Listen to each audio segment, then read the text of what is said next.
thing that I will take note of that I thought was very interesting was the fact that a lot of the shit that like the Ethan Kleins of the world have like cried about over and over again were unironically brought up in that fucking conversation. And I was shocked. Okay, not like the bleach sword, obviously, but like the Houthi. Like, did you interview a Houthi? It says here that you interviewed a Houthi. And I was like, or was he actually a Houthi? And I was like, he's not. You can look to all of the reporting that came up afterwards and before I interviewed him that he is not a Houthi, that he is a regular Yemeni citizen. And I said, like, his name is Rashid al-Haddad. He is not even a Shia. And the dude, luckily, again, Iraqi, went, oh yeah, that's right. That's a Sunni last name. Al-Haddad is a Sunni last name. So he must not have been a Houthi.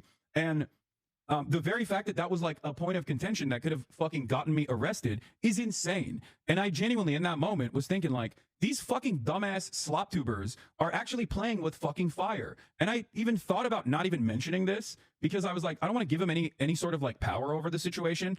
But like the reality of the matter is 100% the Trump administration is inadvertently working with a lot of these fucking dipshits. These dipshits are playing a formative role in getting people in trouble with the law.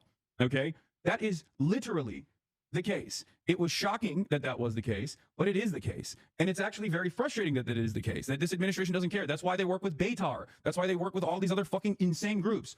The Barry Weisses of the world actually have motion in this goddamn admin. Okay? So, they're cheering this on over at ESUB. Yeah, I know. They can suck my dick. Liberals, by the way, cheering on one of the largest progressive voices in the country getting detained by the fucking Trump Gestapo. Like, what a wonderful progressive audience they have over there. Anyway, they're fucking straight up fascist at this point. So my point is, it's crazy that like these were actual questions. Like they asked me about my Twitch bans. Okay.